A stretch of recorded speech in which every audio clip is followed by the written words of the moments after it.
Doğrudan da 44 günlük vətən müharibəsinə qazanılan qələbə Prezident İlham Əliyevin dediyi kimi çox böyük layıqları yerindən tərpətdi. Layıqlar yerindən tərpənəndə isə hər kəsin əsl üzü gün kimi ortaya çıxır.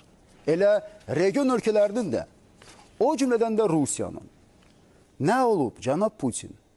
Azərbaycanın regionda güclü bir dövlətə çevrilməyi, son 200 ildə ilk dəfə olaraq torpaq verməyib, öz gücü ilə torpaq alıb, suverenliyini və ərazi bütövlüyünü bərpa etməyi, milli maraqlarını daim qoruması, prinsipial siyasət ortaya qoyması, Prezident İlham Əliyevin qlobal arenada liderliyinin qəbulu və ən müxtəlif beynəlxalq kürsülərdən Azərbaycanın gücünün və prinsipiallığının etirafı sizi beləmi narahat edir? Başa düşürük. Siz axı öyrəşmişsiniz böyük Rusiyanın zorla öz ərazisinə daxil etdiyi xalqlar üzərində hökmranlığına. İstər Çar Rusiyası dövründə olsun, istərsə də ittifaq dönəmində ali irq Rus xalqı idi. Azərbaycanlılar, Özbəklər, Qazaxlar, Qırğızlar, Türkmənlər və digər millətlərin nümayəndələri isə hər zaman ikinci dərəcəli xalq kimi qəbul olunub.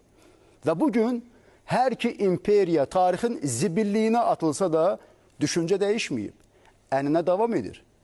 Bir zamanlar Stalin başını qaldıranın başını kəsirdisə, özü də NKVD-nin əli ilə, bugünsə Putin haqqını tələb edəni AMON-un əli ilə yox edir, başını kəsir.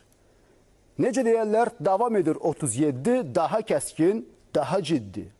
Amma görəsən rəsmi Kreml və konkret Rusiya prezidenti Vladimir Putin anlayır bu ki, artıq 37-ci il deyil, 2025-ci ildir və bir zamanlar ittifaqın tərkibində olan dövlətlər də 30 ildən çoxdur ki, müstəqildilər. Anlayırmı ki, tarixdə heç nə unudulmur. Nə Stalin dövrünün repressiyası, hansı ki, Azərbaycan xalqının düşünən başları kəsildi, nə 20 yanvar hadisəsi, nə Xocalı soyqırımı, nə Azərbaycan torpaqlarının işğalı və 30 il bu torpaqların işğal altında qalması, hansı ki, üzdə Ermənistanın, altda isə birbaşa Rusiyanın əli ilə bu xalqa yaşadıldı. Bəli, məhz Rusiyanın əli ilə və Rusiyanın iştirakı ilə.